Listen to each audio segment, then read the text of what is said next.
പ്രണവ് മോഹൻലാലിനെ നായകനാക്കി രാഹുൽ സദാശിവൻ സംവിധാനം ചെയ്യുന്ന ഡൈസറയുടെ റിലീസിംഗ് ടീസർ ഇറങ്ങിയിട്ടുണ്ട്. ഈ ടീസർ കണ്ടപ്പോൾ സത്യം പറഞ്ഞാൽ അതിലെ ഒരു ഡെഡ് ബോഡിയൊക്കെ കണ്ണു തുറക്കുന്ന സീനൊക്കെ കണ്ടപ്പോൾ ഒരു ഭയം നമുക്ക് തോന്നി. വെറും ടീസറിൽ നമ്മളെ ഇത്രയും ഭയപ്പെടുത്തിയിട്ടുണ്ടെങ്കിൽ തിയേറ്ററിലെ അവസ്ഥയെ നമുക്ക് ഊഹിക്കാവുന്നതേ ഉള്ളൂ. എന്തായാലും സംവിധായകൻ നമ്മളെ പേടിപ്പിച്ചിരിക്കും, നമ്മൾ പേടിക്കുക തന്നെ ചെയ്യും.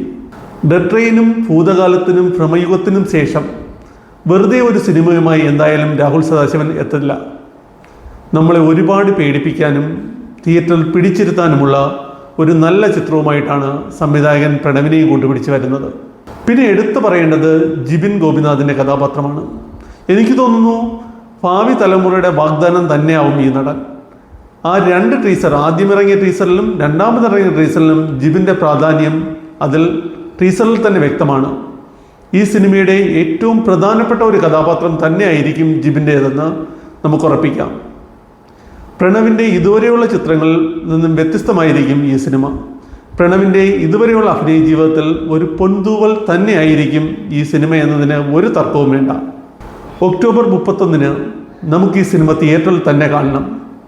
ഇത് തിയേറ്ററിൽ കണ്ടാൽ മാത്രമേ നമുക്കിതിൻ്റെ ആ സംവിധായകൻ എന്താണ് ഉദ്ദേശിച്ചത് അത് നമ്മളിലേക്ക് എത്തത്തുള്ളൂ.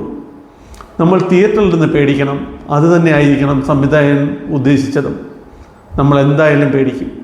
പിന്നെ എനിക്ക് തോന്നിയ ഒരു കൗതുകം, ഈ സിനിമയുടെ ടീസർ ഇറങ്ങി ഏതാനും സെക്കൻഡുകൾക്കകം ലാലേട്ടൻ്റെ FB പേജിലെ പ്രൊഫൈൽ പിക്ചർ മാറി.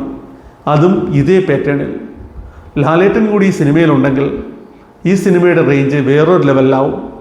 ഒക്ടോബർ 31 പേടിക്കാൻ നമ്മളും പേടിപ്പിക്കാൻ സംവിധായകനും ഉണ്ടാവും. എന്തായാലും തിയേറ്ററിൽ കാണാം.